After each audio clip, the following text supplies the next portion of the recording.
Good morning, all the dear students of class 10th. We have read the first part of the lesson, the 100 dresses. Let's start our second part of the 100 dresses. While the class was circling the room, जब पूरी कक्षा कमरे के अंदर गोल गोल चक्कर काट रही थी, the monitor from the principal office brought Miss Mason a note. Class का मॉनिटर प्रिंसिपल के दफ्तर से मिस मैसन के लिए एक पत्र लेकर आया. Miss Mason read it several time. मिस मैसन ने इसे अनेक बार पढ़ा and studied it thoughtfully for a while. और कुछ देर के लिए विचारशील होकर उसका अध्ययन किया. थॉटफुली होता विचारशील होना. Then she clapped her hands. तब उसने अपने हाथ से ताली बजाई. अटेंशन क्लास, कक्षा कृपया ध्यान दें. Everyone back to their seat. प्रत्येक बच्चा अपनी सीट पर वापस आ गया. When the shuffling of feet had stopped. जब जूतों की आवाज़ बंद हो गई. And the room was still and quiet. और कमरा निश्चल और शांत हो गया. Miss Mason said. श्रीमती मैसन ने कहा, I have a letter from Wanda's father that I want to read to you. मेरे पास वेंडा के पिताजी की ओर से एक पत्र आया है जो मैं आपके सामने पढ़ना चाहती हूँ. Miss Mason stood there a moment. Miss Mason एक क्षण के लिए वहाँ खड़ी हो गई. And the silence in the room grew tense and expectant. और कमरे की शांति ने तनाव और आशाओं को, उम्मीदों को, एक्सपेक्टेंट होता उम्मीदें, आशाएं को बढ़ा दिया. The teacher adjusted her glasses slowly and deliberately. अध्यापक ने अपने चश्मों को धीरे से एडजस्ट किया, संतुलित किया. एंड डेलिबरेटली, और खुशी से. Her manner indicated that what was coming. उसके ढंग ने, उसका व्यवहार इंडिकेटेड इशारा करा था दैट की व्हाट वाज कमिंग, क्या आने वाला है. This letter from Wanda's father. Wanda के इस पत्र से. Was a matter of great importance. जो कुछ भी मैटर आने वाला है, जो कुछ भी विषय आने वाला है, वेंडा के इस पत्र से वो बहुत महत्वपूर्ण है. Everybody listen closely. प्रत्येक व्यक्ति ने बड़े ध्यान से सुना. As Miss Mason read the brief note. जब मिस मैसन ने एक छोटा सा पत्र पढ़ा. डियर टीचर, प्रिय अध्यापक, my Wanda will not come to your school any more. मेरी वेंडा अब आपके स्कूल में और अधिक नहीं आएगी. जैक आल्सो, जैक भी नहीं आएगा. Now we move away to a big city. अब हम एक बड़े शहर में गए हैं. No more holler Polack. जहाँ पर और अधिक पोलाक कहने वाले नहीं हैं. No more ask why funny name. नए और अधिक वो व्यक्ति हैं जो ये पूछें कि उनका हास्यजनक नाम क्यों है. Plenty of funny name in the big city. क्योंकि बड़े शहर में काफ़ी मात्रा में हास्यजनक नाम है. यूर ट्रली, आपका विश्वसनीय Jan Petronski. A deep silence met the reading of this letter. इस पत्र के पढ़ने में गहरी शांति छा गई. Miss Mason took off her glasses. Miss मैसन ने अपने चश्मे उतारे. ब्लू ऑन दैम, उन पर फूंक मारी. And whip them on her soft white handkerchief.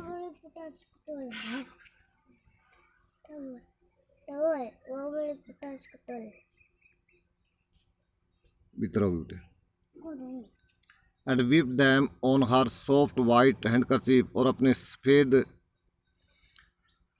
नरम रुमाल से उनको पोंछा. Then she put them on again. तब उन्होंने उस चश्मे को दोबारा लगा लिया. And looked at the class. और कक्षा की तरफ देखा. When she spoke her voice was very low. और जब वह बोली उसकी आवाज़ बड़ी धीमी थी. आई एम श्योर, मुझे पूरा विश्वास है दैट कि no one none of the boys and girls in the room 13, 13 नंबर कमरे के किसी भी लड़के या लड़के ने would purposefully and deliberately hurt anyone's feeling because his or her name happened to be a long unfamiliar one.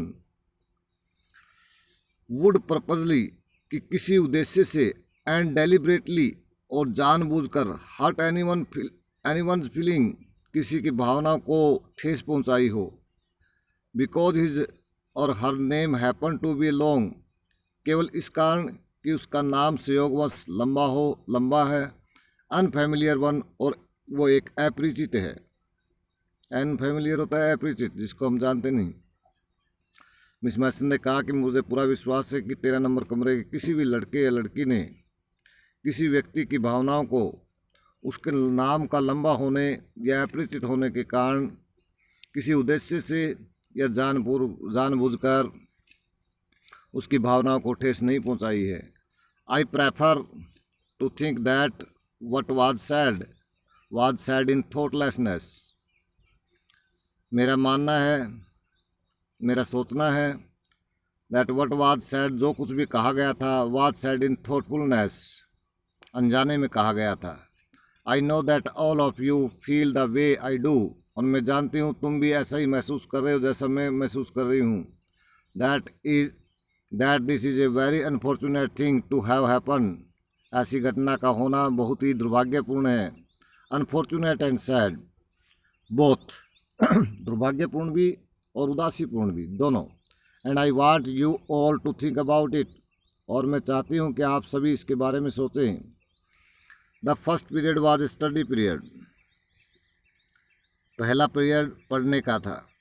Maddie tried to prepare her lesson, Maddie ने अपना पाठ तैयार करने की कोशिश की। But she could not put her mind on her work, परंतु वह अपने काम में अपना मन नहीं लगा सकती थी। She had a very sick feeling in the bottom of stomach, उसे अपने पेट के निचले हिस्से में बहुत ही बुरी भावनाएं महसूस की। सिक फीलिंग का मतलब गड़बड़ी, अपने पेट के अंदर उसने गड़बड़ी महसूस की। ट्रू, सच है। She had not enjoyed listening to Peggy ask Wanda how many dresses she had in her closet, सच बात थी।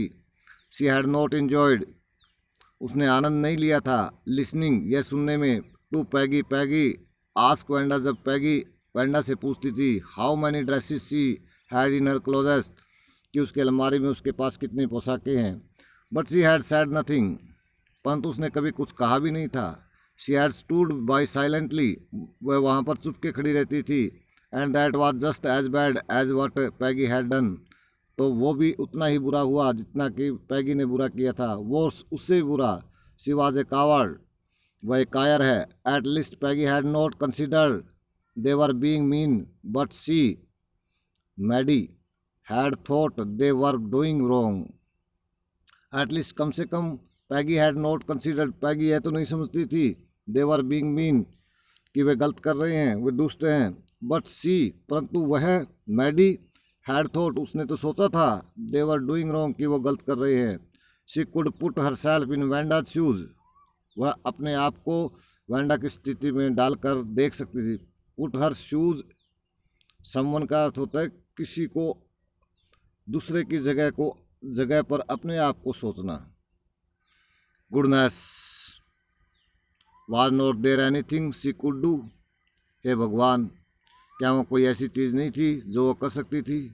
If only she could tell Wanda she had not meant to hurt her feeling, काश शायद वो Wanda को ये बता पाती कि उनका इस कार्य करने का उसका अर्थ, उसका मतलब उसकी भावनाओं को ठेस पहुंचाना नहीं है। शी टर्न अराउंड, वह चारों ओर घूमी, and stole a glance at Peggy, और पैगी से नज़रें चुराई। But Peggy did not look up, परंतु पैगी ने ऊपर की ओर नहीं देखा। She seem to be studying hard, वह कठोर अध्ययन करती हुई प्रतीत हो रही थी। वेल, अच्छा। वेदर पैगी फेल्ट बैडली और नॉट, she Maddie had to do something, क्या पैगी बुरा महसूस कर रही या नहीं, इसके लिए मैडी को कुछ करना पड़ेगा। She had to find Wanda Petronski, उसे वेंडा पेट्रोनस्की को ढूंढना होगा। Maybe she had not yet moved away, हो सकता है कि वह अभी तक नहीं गई हो। May be Peggy would climb the height with her, हो सकता है पैगी वुड क्लाइम कि पैगी भी चढ़ जाएगी द हाइट, उस हाइट के स्थान पर। या हाइट का मतलब ऊंचाई नहीं है, बोगिन हाइट का अर्थ है। विद हर उसके साथ, and they would tell Wanda, और वे वेंडा को बताएंगे she had won the contest, कि वो प्रतियोगिता जीत गई है। That they thought she was smart and the 100 dresses were beautiful, और वह ये बताएंगे कि वो सोचते हैं कि शी वाज स्मार्ट, कि वो बड़ी चतुर है, बड़ी बुद्धिमान है। And the 100 dresses were beautiful, और 100 पोशाकें बहुत सुंदर है। Test of we will do tomorrow. Thank you.